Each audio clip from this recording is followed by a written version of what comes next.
Hi, everyone. David here with the Ultimate Walleye and Ultimate Salmon Derby. I'm sitting here next to Tyler, Jason, and Spencer. I'm sure you guys have all heard of them. Some legends here from the Detroit River. We're going to start here with Tyler, and they're going to introduce themselves and kind of say, where they fish and whatnot.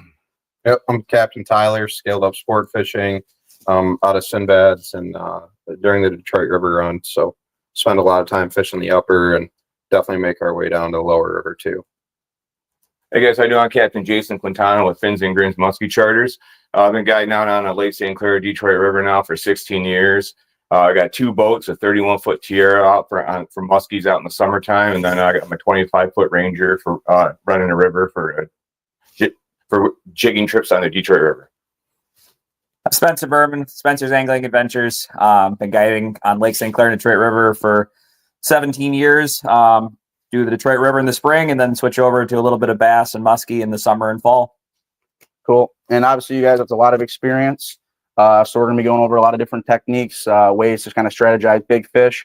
Because these gentlemen here will be in the Derby this year. So they're going to give you guys some big tips here to possibly, hopefully, get you guys some bigger fish and be more efficient. Wouldn't you say? Yeah, absolutely. So we're going to kind of start with, if we were going to fish some big fish and you guys we're in the Derby and, what would you guys do to catch big fish? We're going to start here with Tyler. What would he do if he was going out, tomorrow and he needed a big fish for the Derby? Where would you start at, Tyler? Yeah, I think the biggest thing with large walleyes in the Detroit River's location, if you're a limits and minutes guy, you're probably not targeting a Derby winner. And that's probably a little bit of a red flag is that, hey, I'm catching all these 18-inch walleyes. Where's my big one? Well, you can be pretty close to promise that big one is not collected in that same area. So got to start looking for, natural shoreline breaks, different changes in, seawalls and that type of thing, and start looking for a little bit different water. We keep our boats at Sinbad's. I mean, it's on the top end of the river, but if I had to go out right now, the first spot I'm running is down south. I'll be bouncing around in tight there, anywhere from 7 foot out to 25 foot. Looking for dirty water, stained water, jigging, not too dirty. If it's too dirty, then I'll do some pole lining with clients. I started doing that last year. But looking for that dirtier water and shallow up on the breaks. Yeah, so I mean, by the time the Derby starts, there'll be big fish from top to bottom. Obviously, normally when we start out in the river, we tend to end up going south a little bit more as the fish are filtering up. But, given the fact that we're starting a little bit later for the Derby, there'll be big fish top to bottom. So the biggest thing is just figuring out your locations. My biggest thing, just like these guys have said, is fishing shallower. You don't want to be out in the middle of the river. That's where a lot of the eaters are. And it's a lot of fun, a lot of catching, but that's not where your big hens are. So, traditionally targeting, slack water break line areas between, 5-6 foot at the absolute shallowest down to maybe 20-25. Was about as deep as I would go if I'm going after really big fish. Right. So what do you think of the weather? What do you think the weather would? If we got high sun, you got low clouds. What are you guys hoping for? If you're going out in the morning, you say, "Wow, high sun." Are you going shallow? You going deep? What are you looking for with weather patterns, and what's your go-to? I'd definitely say that it's got a lot to do with water temperature. I think some of the best days I can think of were midday, high sun, and some pretty dirty water. If you're talking about big fish, it just seems like when that water's super dirty early in the season and colder, you get better light penetration, and it seems like there can definitely be a more midday bite in those types of conditions too. I agree with Tyler with that 100%. A lot of my clients, when they book trips, they ask all the time, well, if it can be an early morning bite or in the afternoon, I go, the nice part is with that time of year, as long as we have watercolor, you'll catch them all day long. And I caught most of my big fish in probably between 11 and 2 o'clock. Early for early season. And then I'm talking, last week of March, first week to 2 weeks of April. Okay. Yeah, not to reiterate what these guys said, I completely agree with everything they said, but the only thing I would like to add, I guess, is that for me, I definitely think that your peak for numbers for catch rates is definitely best in the morning and evening. But for when it comes to big fish, it's really a crapshoot. Just like Jason said, some of my biggest fish in my life have come in the middle of the day when we're just kind of picking away at them after a good morning flurry. So you really never know. I think a lot of times some of those big females are up really shallow first thing in the morning, overnight spawning. And a lot of times, you need to get those fish pulling back out to get kind of to where a lot of the fishermen tend to be. So you just never know. But yeah, throughout the whole day, is always good, especially in those first couple weeks. Okay. Now, you kind of touched on it. There's so many different techniques to catch big fish. I know, Jason, you mentioned pole lining. Obviously, Spencer, you mentioned jigging. Ty, you mentioned jigging. If you're targeting that big fish, what technique would you do? Like, what's your, if you had to get one big fish, what would you do? I mean, it's kind of funny. Like, I would say some of the least experienced anglers on the boat end up with the biggest fish because their jig is literally dragging the bottom. Yes. I mean, not telling you just to drag a jig down the river and you're going to win this derby, but I mean, low and slow, it's not jigging, it's more swimming the bait. And I mean, it seems like there's always a kid every single year that's holding, a 7-8 pound fish when his mom and dad are holding nothing, or they're holding a bunch of males or something like that. So. I agree with Tyler with that 100%. I mean, one big fish that comes to mind was right off of Mud Island, and my client was dragging the bottom. He literally watches the line pigtail and go away. I'm like, stop doing that. It gets an 8-pounder. And I'm like, keep doing that. You get snagged. Then you got 11.5-pounder. So it definitely happens. And like Tyler said, low and it goes slow as you can when that water is cold. I mean, cold and little lifts and very slow drops. Swimming it. Yeah, when you're talking about jigging, like obviously, like these guys said, it's definitely about going slow, keeping the jig close to the bottom. Those big hens don't really want to move far. They're not into the aggressive thing. And a lot of times that means you catch less fish. So like, if you watch the guys that are rip jigging real aggressively, they tend to really clean up on males and numbers of fish because they're making a lot of vibration. But it's not the same result as what you're looking for bigger fish. So if you're jigging, definitely try to go slower, try to use a little bit lighter jigs, but just slow down mostly and try to keep that bait close to bottom, small lifts. And, that tends to really work best on those bigger fish. Okay. Now, Spencer, you mentioned obviously jigging, slow lifts. You said lighter jig. You're going to be tipping minnows. How long are you going to be tipping them, your jig for? Is a water certain temperature you stop, or how? I mean, generally speaking in the river, like the overall rule of thumb is 45 degrees. You don't need minnows anymore. Basically, when the fish become post-spawn, they're aggressive enough. You don't need them. However, in a tournament setting, I probably will use minnows a lot longer this year. I will probably quit on the last day of the derby. I will stop tipping. I agree. So minnows the whole time, doesn't pretty matter much what time of year it is. Yep. If you're after bigger fish, obviously you talk mid-May and late May. I don't think it makes much difference then. But yeah, I mean, I would not want to go into a tournament-like setting trying to catch a big fish without minnows against people that have minnows. It just doesn't make sense. I think the big fish, they like the meat, they like the scent. It's the real thing for them. Okay. I think one of the big things too, what Spencer just ended with, is scent. Like, I've played around with different scents by different companies. I don't think I've ever seen it really burn me too bad. So it's definitely it's worth the experiment. It's not, I don't think it's going to hurt your catch rate, especially in that colder, dirty water. I'll tip until normally, like I'm with Spencer now this year. I mean, I'm probably going to run them until the ultimate walleye tournament's over with, but typically 48 degrees. And I've always had them like 10, 12 years ago. I was right south of the bridge, Ambassador Bridge, and there's these guys right next to me, on a little 14-foot boat. I got my boat with all my fancy graphs and all my stuff, and these guys were lacing them right next to me. And I didn't have no minnows. The client said they had minnows. That was the last time I ever went out when the water was under 48 without minnows, because these guys were destroying them. And we were on a struggle. So you guys got obviously stinger hooks on there. You guys a believer in like a free hook stinger? Do you want to connect it to the bait somehow? And then you guys like a 2-inch or a 3-inch, or is there another size you guys like better? And then also elaborate what size stinger hook you want. Do you want a 4? Do you want a 6? Do you want like an 8? I know some guys who want 10 because they feel it gets hung up on the line, too much. Is there kind of a preference there you guys prefer? Or? I like to let mine float unless I'm in a really snaggy area. Then I might pin it in there, but I always let them float.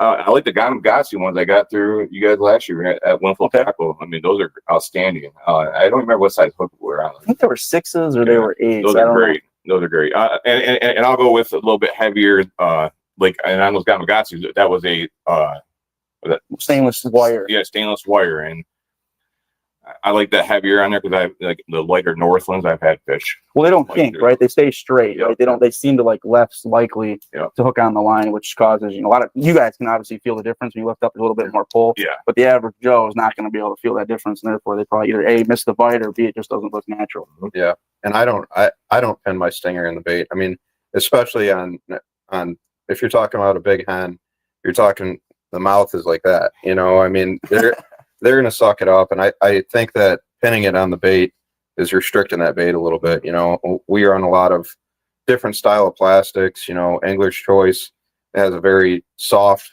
plastic that swims, and I just feel like hooking a piece of wire to it, you're taking away from that action. 100%. Which we're praying for Dave. Hopefully Dave's doing well. Has anybody heard anything how he's doing over there at English Choice? If he's doing okay or I think he's still in the hospital. still in the hospital? Okay. Well, Spencer, I know you mentioned obviously, or they obviously filled on the stinger hook thing. Did you say you had a preference on stinger hooks? I leave it free. I mean, to me, it just like what happens. Most of those fish, like when they come down, they get in front of that jig and they basically flare their gills and suck that jig in, kind of. And in my opinion, I want that thing. I want that stinger hook flying, so that way it goes flying with it. Like it's not restricted by the bait, and it also, like they said, does restrict some of the action as well. So like I always leave them loose. I never pin it in. So always free. Yep. Free stinger hooks. So obviously Tyler mentioned Angler's Choice. I know we got Wyandotte worms, Wyandotte minnows. We got the new Pound Town baits. There's obviously lure lipstick. There's obviously Lunker City. There's Rip Dip. There's tons of different types of plastic out there. If you had to put one bait on, for all your clients, whether it was for big fish, numbers, meat, whatever you call it, meat. What'd you say it was? That term you use for meat hunting or whatever? Oh, meat haul. Meat haul. Yeah. What plastic would that be? I mean, if we're talking derby specific, I would say Bionic Tiger with Which with product? the antifreeze. So which company is that? Bionic Tiger? That's English Choice. That's English Yeah. Choice. That would be my number one. If you're targeting big hens and dirtier water, shallow. I mean, that thing just shines. I mean, there's a million color combinations. I'd say whatever you're most confident with, but that color combo has been unreal. I'm with him. Which color is that? I didn't mean to interrupt you, but Bionic Tiger, what color is that? Is that like a fire? Orange and Chartreuse. orange and yellow, orange and green chartreuse. Okay. I mean, and like Tyler said, dirty water is dynamite. I mean, I like blackhead, but that's all I use. I use blackhead and antifreeze head, and bait makers don't want to hear that. But when it goes to jig head color, I guys just go with two. That's all. That's all right. What about you, Spencer? Are you the same thing? Or No, I'll break. I love that combo, but just to make things more interesting, I'd say Pimp Daddy is probably the other one that I'd throw in there. That and you ordered some perch. I know you wanted me to get you some perch. You might. Yeah. And then Blue Tiger, but Blue Ice would be the other one. Gotcha. Blue Ice is another one that's really been good and caught a lot of my big fish. So that's obviously a little bit more of a clear water color. The Pimp Daddy seems to work in any color water for some reason. It does, yeah. 100%. But that would probably be my go-to. Antifreeze head or blackhead, just depending on what the sky conditions and things are, what the water looks like. But yeah, I'm with them though. I keep it pretty easy on jig color. I don't change it out too much. I mean, normally if you've got decent anglers, don't get snagged a lot, you're gonna have ball jig before you know it, and they still catch plenty of fish. Yeah. You said, I know one of you guys mentioned, you say 1 ounce you guys like to use, or is that 3/4? Kind of just depends on the client, or Me personally, I like 3/4, but I mean, a lot of my clients use ones. But I like 3/4 early. Yeah. Okay. I'm with Jason. I mean, I prefer 3/4, but we really have to base our techniques off of the other anglers on the boat. So if I could fish 3/4 all season with every angler, that'd be great. But there's days that, I've never caught a fish before and I want to learn how to jig person on the boat.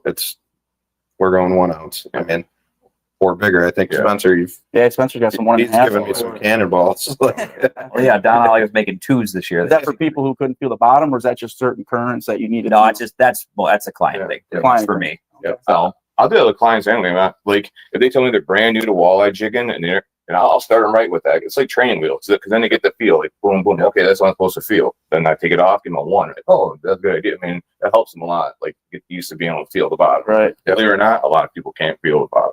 Yeah. Right. Look back and you got braid flying past you. Yeah. Well, that's perfect. Tyler mentioned here braid.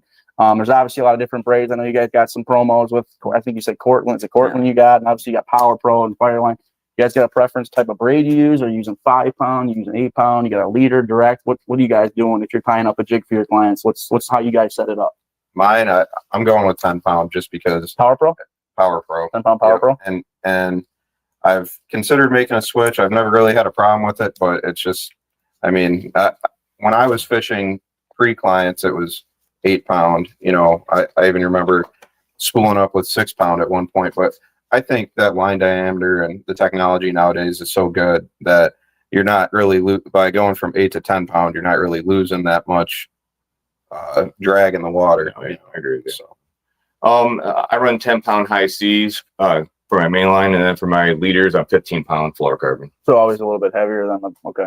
I just wanted it a little heavier. I mean, a couple years ago, I lost a couple really big fish, and I mean, I could see the jig hook deep. I'm not saying 10 to 15 pounds going to be that much huge of a abrasion of resistance, but right. it's a little bit, and it helps every day with the overall banging around down on the bottom. Right. Yeah, so I run Cortland. I'm running 10 pound as well. I think it works phenomenal. You need that braided line for that instant feel. And then I'm tying for 10 pound fluorocarbon Cortland again. And the Cortland leader material, in my opinion, is a little bit tougher than most. Like when I've lined it up, they would probably be equivalent to 12 or 14 in a lot of the other stuff I've used. So it probably is a little bit heavier just to be put apples to apples. But yeah, you want that at least 10 pound, in my opinion, for the braid. There's no reason not to. I mean, the line is so small regardless, doesn't make almost any difference. So no reason to short yourself and go with, like ice fishing line that may or may not break if you start getting real low on that, especially when you're, going up and down around different rocks, and there's a lot of different stuff down there to tear up your line at times. Right. And you also don't want to be that guy that if you have 20 or 30 pound braid and you snag, because let's face it, some guys don't tie leaders and they're yanking on it. I'm not going to yank on it too hard. They just cut it right at the rod tip, and then you got a piece of line drifting 30 feet down the drift, and then you end up catching it. Yeah, don't be that. So that makes sense why you tie your leaders with that. Okay.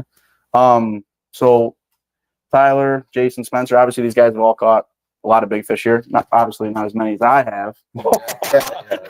But how important do you guys feel that first that first drift is? Like for instance, you guys pull up the cow pasture, the whiskey plant, the fountain, the hole and all, or the hole in the wall, whatever that is. Do you feel you should drive through their graph first, looking for the big fish, see what's in there, or do you just pull up and do that drift and fish it like you normally would if you guys didn't have electronics? I don't know. Me and you have talked about it quite a bit. I think it's being first boat downstream is important. I know we had talked about midday bite and all that, but when you're the first set of jigs, you got to think a lot's changed overnight in that area, and that fish may have not seen a jig all season. And to be that first boat downstream, I think is pretty important. So there's times that I definitely have skipped more commonly known locations just to kind of get that policy. Right. And I don't scan on the first drift. I don't. I mean, obviously we're looking at electronics and stuff like that, but it's more of a feel thing. And I think it's more important, like, hey, I'm going to throw my eggs in this basket. And then we network a lot too. So. I'm with Tyler too. Going down the drift first is a big deal. Obviously the fish aren't going to be scattering as fast. There's not much pressure there yet. So I'll pull up, I'll check the watercolor. Watercolor looks good. Then we start going. Now, when I go reset it back on my drifts, I mean, a lot of guys power up and go around. I go slow and I go back up the drift and I scan and try to see the wall. I maybe push up the side a little bit, like as all the boats are coming down. Okay. So now you find that they move. Oh yeah. You think they move like deeper water usually, or it doesn't seem to matter? Well, as the day goes along, yeah, like once you get a couple of boats going down there, they're definitely push out. Okay. That happens at like cow pasture a lot. Spot. So, do you feel the same way, Spencer? Yeah, I mean, it depends on the time of year. Like, obviously, normally, once we get a little more into the season and more fish show up, like your first spots are normally, very productive, and you kind of have an idea where you want to start and what you want to do. But if I'm pulling into a new area that I haven't fished, or like especially early season when there's less fish around, then I will drive spots a lot. Like I said, normally it's not the first drift in the morning because normally you're going there with purpose. So unless you pull up and it really looks wrong, like the watercolor's too dirty or too clean, then I'm planning on just fishing. But after that, it's always electronics. So, if things are slower, you don't get fish, you don't start marking real quick, then maybe I will pull up and, stop jigging early in the drift and just drive it the rest of the way, to kind of see if I'm missing something or if they're in or out or whatever it may be. But yeah, that's kind of always been, you know, how I run my my fish location. I think one of the big things that these two hit on too is pulling up in a drift. Like if you want the fish to stay there, like don't you know, don't get on plane. Not only don't be that guy with other fishermen around, but even if you're on a drift by yourself, it's not a race to the top. Like if you want to race out and get back in the drift quick, go out, because you are going to spook your fish. I mean, there's no doubt if you're fishing anything less than probably 30 feet of water, that there's definitely some impact from boat noise, boat traffic, and all that. Okay, so then obviously a little bit of etiquette. So you're saying 100%. if you're making if you're making a drift, you know, you don't just want to go right to the fish. You're saying go up a little bit ways, even if there is somebody in between them, start your drift. Absolutely. Yeah. I mean, you say the etiquette's pretty bad. We get it a lot, you know, but we're all unrecognizable boats. And I would definitely say that there's times where people are too close for comfort, you know, I mean, to put it kindly. So I would say that boat etiquette's a huge thing. And like I said, you're ruining your own spot if you're just, you know, on plane driving up, or, you know, burying the motor and just plowing your way up. You're ruining your own fishing too. So okay. So obviously we talked about jig size, you know, what kind of bait you're going to use if you're tipping, and stinger hook. But the biggest thing we didn't talk about is like boat control. Want to give like an elaboration of what you feel is the best way to get the best boat control? Like if you're pointing your bow into the wind, what do you guys you guys use a foot pedal? Do you guys like remote? Why do you like a foot pedal, or vice versa? Yeah, you're gonna get very different answers here. You know, my boat, I've got a big enclosure on, so there's times that I notice it a lot now, which I didn't before, that I'm drifting at a much different speed than these guys. And I think it is ultra important because, I mean, some of these spots, yeah, we're vertical jigging, but if you're walking it up a shelf, you know, you're combing over the spot. You're not necessarily just drifting to keep it vertical. And I mean, these guys, I use a remote just because the way my boat's set up, and I don't know exactly what they do, but I use a foot pedal. You know, that way my hands are free, and I've just always been used to using the foot pedal, so it's not that big of a deal. And when it comes to setup, like when we're jigging, if I'm in really muddy water, I'm going to try to have my line going down current a little bit more and get more bounces in that.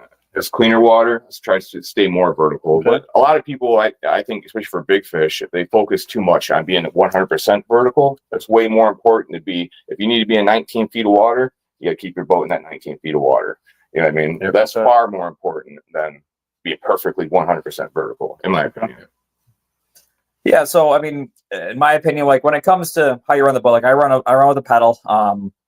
My hands are busy. Like I want to be on the rod, you know, communicating with other guides with, you know, it's a phone in one hand, rod in the other way, maybe two rods even, you know. So like I'm always using a foot pedal. It gives me more instant control, and I'm on the foot pedal nonstop. I never stop, you know, controlling the boat. I think overall, just when you're out fishing and you want to catch fish, keep your boat perfectly vertical, and you'll have the best success. If you want to start getting more specific to try to target bigger fish, I would tell you to try to slow your jigs down a little bit more, to try to pull yourself upriver a little bit, so that way your line is backward vertical just a little bit to kind of slow your drift speed to help present that jig a little bit slower to those bigger fish that we talked about before. Can really, really help. But if you're just looking to go out and catch fish perfectly, if you can keep it perfectly vertical, which sometimes is easier than others, that's ultimately going to be your best strategy. But especially for shallow water and big fish, I try to slow down a little bit, you know, go a little slower than the current is. Okay. And one other thing, like if guys who are in bigger boats, if you're in a 21 foot plus boat or 20, I mean, even in smaller boats probably helps too. But any day that I can and their brakes lined up, you know, the brakes right here, I'm going to try to keep my boat sideways. Okay. Because that way the bow of my boat will be in 8 foot and the back of my boat will be in 22. So that way I'm covering everything, that whole birdie going down, and then I'll adjust on the next drift exactly where I want to set it. And I feel like a lot of times when you're fishing those aggressive breaks, I'm talking to the clients and I'm saying, hey, you know, when the rod's getting higher and higher, like you got to correct for that, because we're going to be walking up and down. But as long as you are feeling the bottom and actively, you know, moving the jig, then you're effectively fishing. So don't just reel up, reset. Like it's a little different for us because of experience level, you know. with clients. Oh, yeah. So, I mean, it's trying to coach them on that. But if you're just out with your buddies, I mean, it's definitely something to mess around with. You can fish a lot of different depths on one drift. Okay. All right. So line obviously plays a factor. Your jig size, the current, the wind. You know, obviously how many people you got on there. But we didn't talk about at all about what kind of rods you guys like to use. You think that plays a big factor in helping you guys feel bottom quicker hook set, like short rod, long rod? You guys like 6-footers? And what do you guys think? I personally jig with a 6-foot custom rod that is made up in Elginak. My buddy makes them, and I prefer an extra fast tip. Okay. I do have one rod that I like because it's actually the backbone is a little bit further towards the grip, so I feel like I can swim the jig a little bit better. But I mean, I think that, you know, their rod's important, but there's a lot more important things out there. Spinning rod, I assume. Use a spinning reel, not a caster. I use Rod? spinning. Okay. Yep. Spinning reels with me, and then I use 6-footers and 5-footers. I like 5-footers a lot myself, especially where I am at in the boat. I'm closer to the water, so yeah, 5-footer is nice. They're anchor bait rods. They're made up in Algonac as well. They're great little rods. Okay, how can they get those? If someone wanted to buy those, I need to reach out to them online. Go on Facebook, Anchor Bait Rod Company, Okay. and he'll take care of you from there. So I run G Loomis. I like a 6-foot rod. The GLX is what I run. I absolutely love them. I think they're some of the most sensitive rods out there. I don't think you need a long rod. Obviously, you want to keep things short. Helps you with feel and whatnot. But overall, like I said, the G Loomis GLXs are my go-to. Okay. Now, obviously, you always have 2, 3, 4, sometimes even 5 guys in your boat. It seems like, and I've seen it, if you do a drift, whoever gets to those fish first usually gets bit first. Obviously, you guys are usually up by the motor. I know you always are. Obviously, and you got Tommy in the back kind of running around because you want to stay vertical. Do you ever fish with like out of bait on there just so you stay vertical so that way everybody else is vertical? Because that's usually the trick, is if you're vertical, everybody else is. Yep. So where do you guys position yourself on the boat when you're, for your clients? I mean, I'm up in the bow, but whose first jig is going to be entirely dependent on the wind direction. Okay. So, I mean, that varies day to day. I know these guys fish in different parts of the boat than I do, but just the design of my boat, I'm kind of forced to stay up front. And fortunately, I have a mate, so he takes care of everything in the back of the boat with the customers. Okay. I'm in a 25-foot bay boat, like a center console, so I'm right in the middle.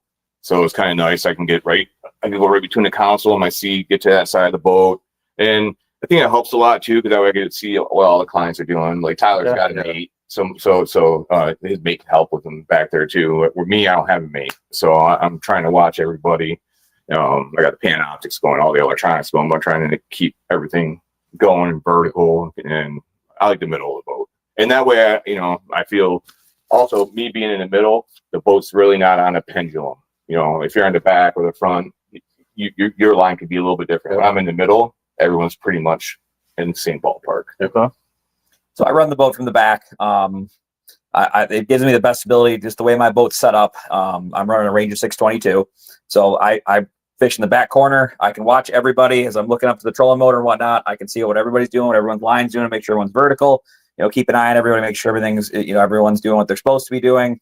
It definitely, the only thing that does stink about having a fixed position in the boat is that there is times, depending on wind direction, that you are the first jig downriver as the guide, which, and for me at least, and I think with most of these guys, then occasionally, like if it's becoming a problem where I'm catching more fish, then I'll either stop fishing or, just kind of moderate and watch what everybody's doing. But, for me, the back of the boat makes the most sense, especially for what I do later in the season, doing a lot of muskie casting. I want to, there we're going through more spots, and I want to be the last bait through. So that's why everything's set up that way in my boat, and it works out great for walleye too. Okay. Obviously, after all those tips you guys just shared, what do you guys think is going to be the biggest fish this year anyway? I mean, you guys thinking 10 pounds, 12 pounds? I know, Spencer, you mentioned something with the weather. If you want to elaborate on that, why you think it might not. Well, what was it last year? What was our biggest fish last year, Gabe? 9.5 roughly. 9.5. Okay, just so everyone knows. But yeah, I mean, I think it'll be right around there. Personally, I think that we had a really cold winter, but then we've had a very warm March, and the forecast as of now looks, we have a little bit of a cool down, but it's not cold. And with the Derby starting when it does, I think you'll definitely see some bigger fish getting caught probably before then. But I mean, you know, I think there'll be some big fish getting caught as well. If I had to guess, it'll be mid-nines again. Will be the big one. Okay. What do you guys think? I'm hoping for 10 to 11 pounder. I'm hoping for a little bit better class fish this year. Like on the river, over the years, our top end's gone down because we have more fish. I mean, great fishing, everyone's happy, but the top end, I mean, 5-7 years ago, we saw a lot more 10 pounders would hit the net, in a season, than now. Hopefully, you get one or two. I mean, I had one in my boat last year. That was it. That was the last week of March. So, but I mean, I'm hoping. I think in between 10 and 11 pounds. Okay.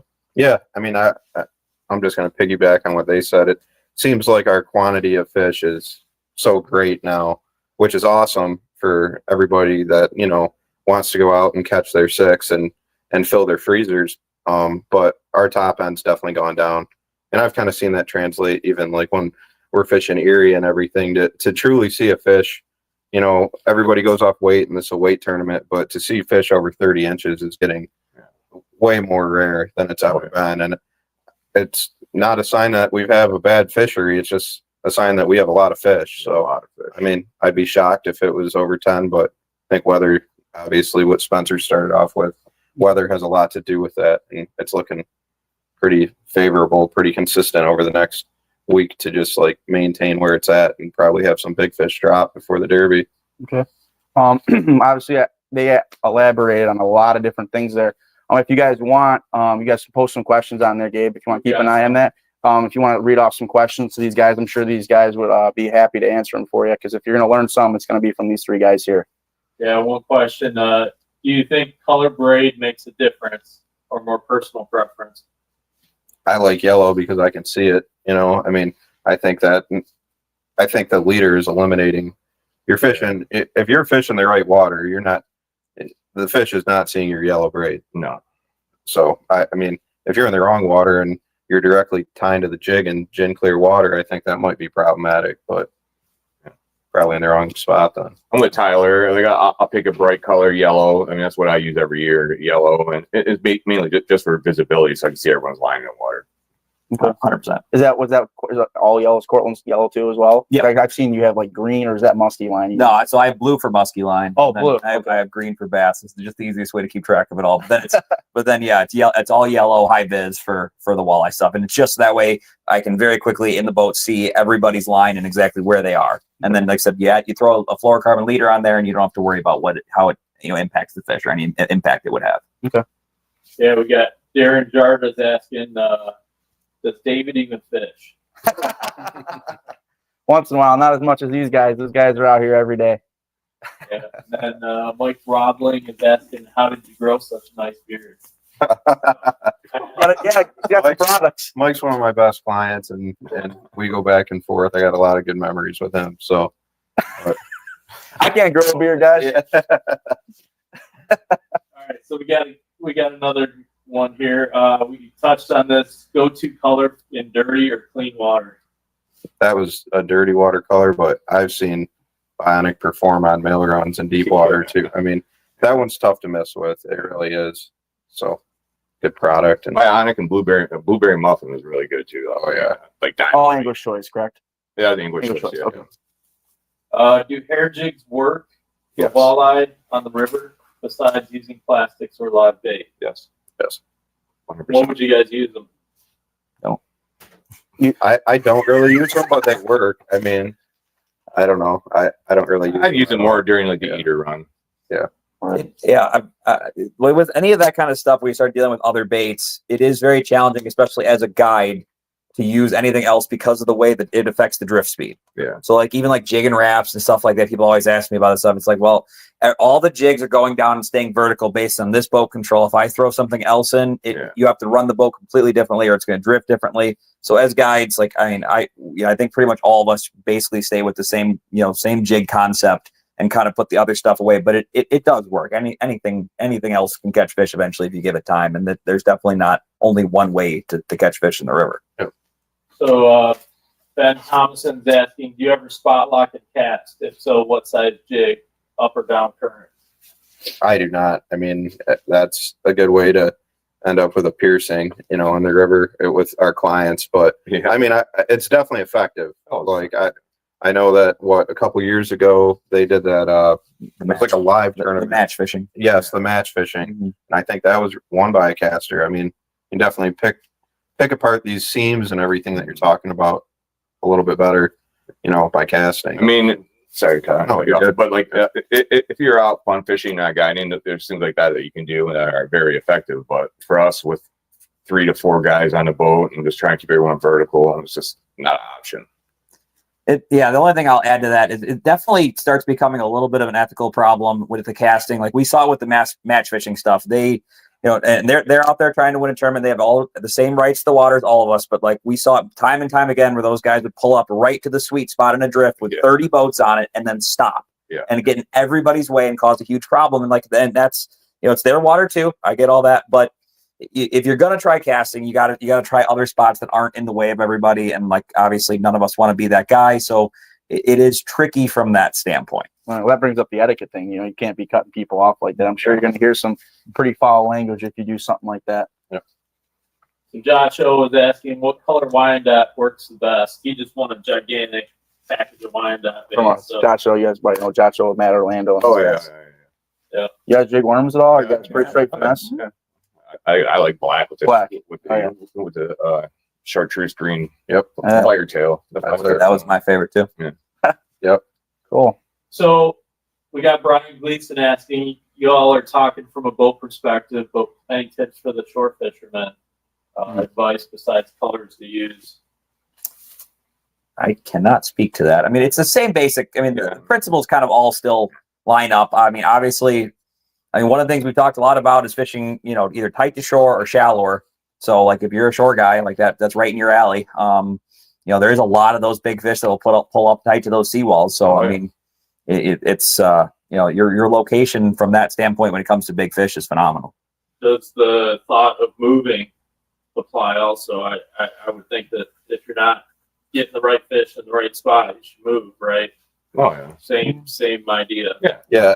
And I don't really know shore access on the Detroit River. To be honest, I've never casted from shore on the Detroit River, but I think if you just get creative with spots a little bit more, I mean, I think that's what this whole thing's about. Like, it's because you see 1,000 boats in a spot or 1,000 people. I mean, they could catch that great fish, but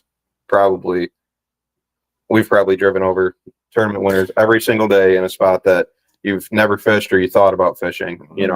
There's so many different current breaks, and especially when you get to the south end of the river, different islands and stuff like that could be productive. So to speak on the shore fishermen, I don't know about access wise, but I think creativity and a lack of pressure in a spot would probably go well for you. Dave, you shore fish a lot. You got any tips for them? I usually always shore fish at night. I usually don't do it during the day. However, I usually fish the St. Clair River, which is always usually clear water, and Detroit's obviously dirty water, right? I know there's some YouTubers down there. I know there's guys, buck fishers or whatever. There's some guys that fish down there and they get some big fish down there. Yeah. So, I mean, I think it's just like anything, you put your time in and you can get some fish. Don Murray's looking for some advice on control from the back of the boat for you, Spencer.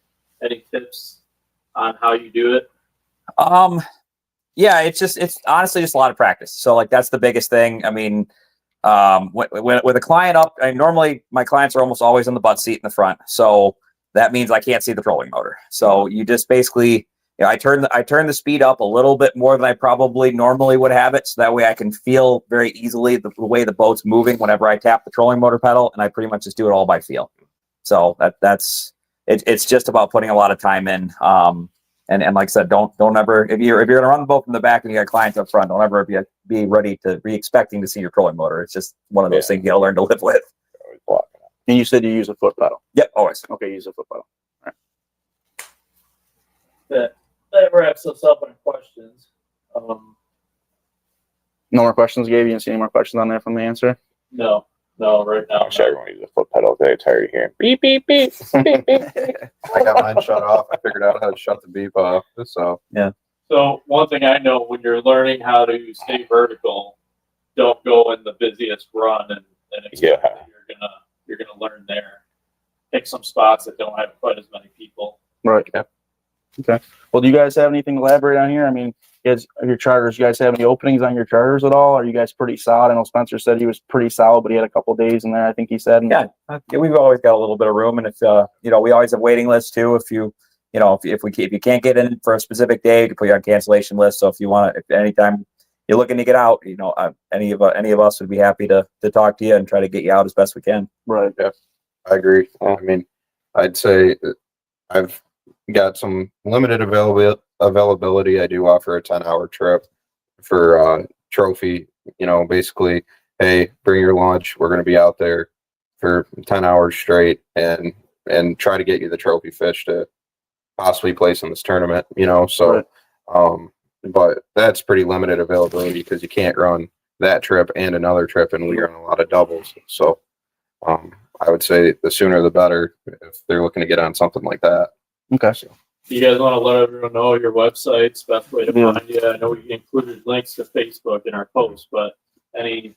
I'm on Fins and Grins Muskie Charters at www.lscmuskie.com is the website.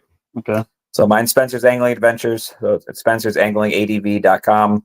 Or on Facebook, and like I said, they'll link all that to our site or to our site. Yep, and then Facebook is probably the easiest way, but Scaled Up Sport Fishing, scaledupsportfishing.com. If you forget that, I mean, Google it, it pops right up. I think that goes for all of us. Okay. So. Well, I think that about wraps it up, Gabe. I don't know if you saw any other questions on there. Matt Lund is saying, besides walleye, looking forward to chase muskie on many trips for St. Clair this year. Great. Okay. Awesome. People are saying awesome show, good info. All right. Well, we appreciate, on behalf of the Derby, Tyler, Spencer, and Jason joining us. Obviously, you guys learned a lot of really good information. I'm sure some of you may or may didn't know. They're all active on Facebook. I'm sure there's cell phone number on there. So if you either have questions, you can call them. I'm sure they'll gladly answer. I'm also sure if you want to know availability, I'm sure they would also gladly get a hold of you guys. Right? You guys usually respond pretty quick on social media and stuff like that. Okay, well, I'm going to have Gabe step on here. He's going to elaborate a little bit on e-tournament, on how all that works. But thank you guys for tuning in, and I'm sure hopefully we see you guys at a scale, right? Yeah, you can stay there. Sorry.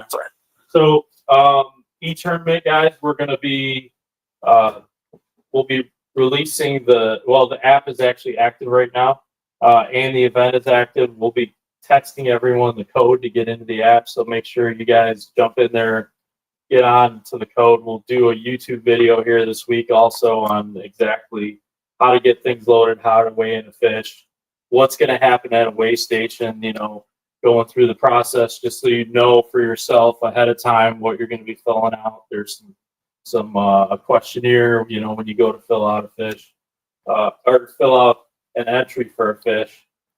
And don't waste time. When you guys, if you get an absolute trophy, for those of you guys that aren't on a charter, run the fish in. I mean, it could be the difference between 15 grand and a second place prize. So fish lose weight over time. I think some people learned that lesson last year too. So did I miss anything? No, I think you went over that e-tournament. I know some people had some questions. You elaborated on that. I think. Yeah. Get out and buy your ticket. Don't miss out on our prize drawings. www.theultimatewalleyederby.com. And then if you guys want to do the salmon thing too, we do a combo ticket, www.theultimatesalmonderby.com. Things are falling in our workshop here, but boom. Yeah. So we appreciate it. Thanks guys for joining us. You guys got any parting words for anyone? Real quick, Gabe. Yeah. Someone asked, Brian Glesson asked, you want to know how late some of the weigh stations are open? You're going to have to check with your local shop. It's their hours. Some of them set, a time in the morning that they won't weigh in a fish before 10 o'clock or wherever it is. Because obviously some of these shops have lines out the door. So don't expect that you're going to fish all night and then bring it in at, 6:30 in the morning to get weighed in. So, but make sure you check with your local shops. All the contact information for the shops is on the website, and watch the leaderboard. So awesome. We got anything else, guys? All good. Thanks a lot for having us. Yeah. Thanks for having us. Thanks, guys.